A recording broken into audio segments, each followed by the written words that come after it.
Everyone আসসালামু আলাইকুম। কেমন আছো তোমরা সবাই? আই হোপ অনেক ভালো আছো। আমিও অনেক ভালো আছি। আজকের ভিডিওটা শুরু করছি গেট রেডি উইথ মি। আমি কিভাবে নর্মালি বাইরে অ্যাটেন্ড করি দেন ভার্সিটিতে যাই, সেটাই তোমাদের সাথে শেয়ার করছি। আমি এভাবে সিম্পল লুক রেখে বাইরেও যাই, দেন ভার্সিটি যাই, দেন কোর্টেও অ্যাটেন্ড করি।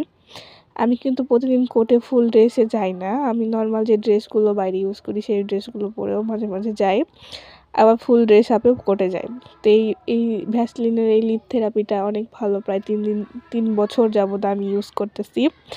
লিপটা অনেক সফট রাখে আর অনেক ভালো, ঠোঁট একটুও ফাটে না, দেন ঠোঁট পিঙ্কও পার্মানেন্ট করে।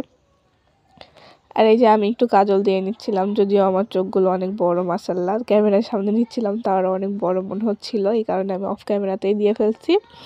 এটা একটু দেখালাম আর কি। আর আমার চুল পুরা ভিজাই ছিল, আমি সবেমাত্র গোসল করে এসেছি।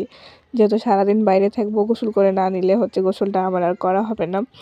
আর আমার যেহেতু অনেক বড় বড় চুল, তো আমাকে ছেড়ে যেতে হয়েছিল, কারণ চুল একদমই ভিজা ছিল। চুলের পানি পড়ে আমার জামা ভিজে গিয়েছিল। তো সবাই চুল দেখে মাশাআল্লাহ বলবা, চুল একদম ভিজা জবজব করতেছে, সেটাই আমি তোমাদেরকে দেখাইতেছিলাম।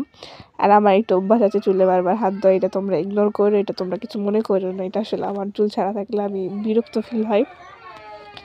আর লম্বা যেহেতু চুল, আমি সবসময় চেষ্টা করি বাইরে বের হলে বেঁধে বের হওয়ার, আর সাথে একটা ক্লিপ নিয়ে রাখি, যেন যে চুলটা শুকালে আমি বেঁধে ফেলতে পারি। এখন যেহেতু শীতের সময়, চুলটা যদি এভাবে ছেড়ে রেখে না শুকায়, তাহলে হয়তো বা শুকাবে না, ভিজাই থেকে যাবে আর চুল পড়ে যাবে অনেক।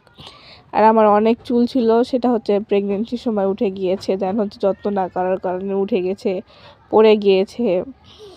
তো এই কারণে এখন একটু চেষ্টা করছি নিজের শরীরের যত্ন নেওয়ার, নিজের হেয়ারের যত্ন নেওয়ার।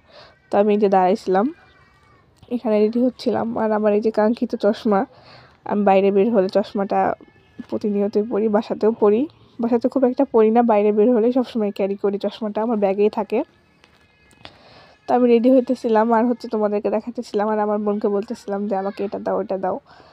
আমি এরকমই বাইরে বের হওয়ার আগে আমার মা এবং আমার ছোটো বোনকে এভাবে বলি, আমাকে এটা আগায় দাও, ওটা আগায় দাও, এটা দাও, ওইটা দাও। তো এই যে আমি আমার ওড়নাটা নিয়ে নিয়েছি। তোমরা কী ভেবেছিলে আমি ওড়না ছাড়াই বাইরে বের হবো? কখনোই না, ওড়না নিয়েই বাইরে বের হবো। আমার ভয়েসটা একটু তোমরা ইগনোর করো, যেহেতু আমি 3 দিন যাবত একটু অসুস্থ, এই কারণে এরকম ভয়েস মনে হচ্ছে। বাট আমি ঠিকঠাকভাবেই, আশা করি আর 2 দিন পর থেকে ঠিকঠাকভাবে ভয়েস দিতে পারবো।